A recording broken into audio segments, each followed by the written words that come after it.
আমার হাতে যে রাউটারটি রয়েছে TP-Link C80 AC1900 ডুয়েল ব্যান্ডের 1900 Mbps এর একটি gigabit router. So simple unboxing. So বক্সে জাস্ট পেয়ে যাবেন রাউটার, অ্যাডাপ্টার অ্যান্ড জাস্ট একটি কেবল। এটি 4000 টাকা বাজেটের একটি রাউটার। এটিতে রয়েছে ওয়াইফাই 5 টেকনোলজি, 2.4 গিগাহার্সে 600 Mbps ও 5 গিগাহার্সে 1300 Mbps, টোটাল 1900 Mbps এর একটি সাপোর্ট পেয়ে যাবেন। রাউটারটিতে মোট 4টি অ্যান্টেনা রয়েছে, যার মধ্যে দুটি 2.4 গিগাহার্সের জন্য ও বাকি দুটি 5 গিগাহার্সের জন্য কাজ করে।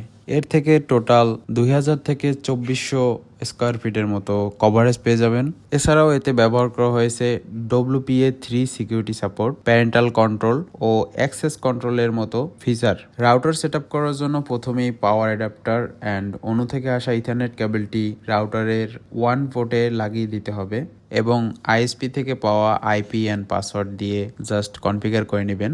এখানে 1 পোর্টের পাশে আরও 4টি গিগাবিট ল্যান্ড পোর্ট পাবেন কম্পিউটার, সিসিটিভি বা টেলিভিশন ইউজ করার জন্য।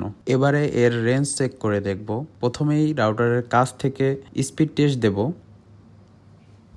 194 Mbps এর মতো স্পিড পাচ্ছি। এবারে 20 ফুট দূর থেকে মধ্যে দুটি অল রেখে টেস্ট দিয়ে দেখব। অলমোস্ট সিমিলার পারফর্ম করে 193 Mbps এর মতো। এবারে আরও বেশ কিছুটা দূর থেকে দেখার চেষ্টা করব। এবারে আসি 40 ফুট দূর থেকে এবং মাঝে রয়েছে 5টি ওয়াল। এখন এর নেটওয়ার্ক কন্ডিশন খুবই খারাপ। এতক্ষণের সকল টেস্ট করা হয়েছে 5 গিগাহার্জে। 2.4 গিগাহার্জে এর থেকে বেটার রেঞ্জ পাওয়া যাবে। So all over my opinion, 15 থেকে 20 দিনের ব্যবহারে আমি এর থেকে পারফরমেন্স বেশ ভালো পেয়েছি। So you can buy this, অথবা আর্চার C6 নিতে পারেন, সেটা কিছুটা দাম কম পড়বে, কিন্তু সেক্ষেত্রে আপনাকে 700 Mbps কনসিডার করতে হবে। Thanks for watching this video. Like, comment, share and subscribe.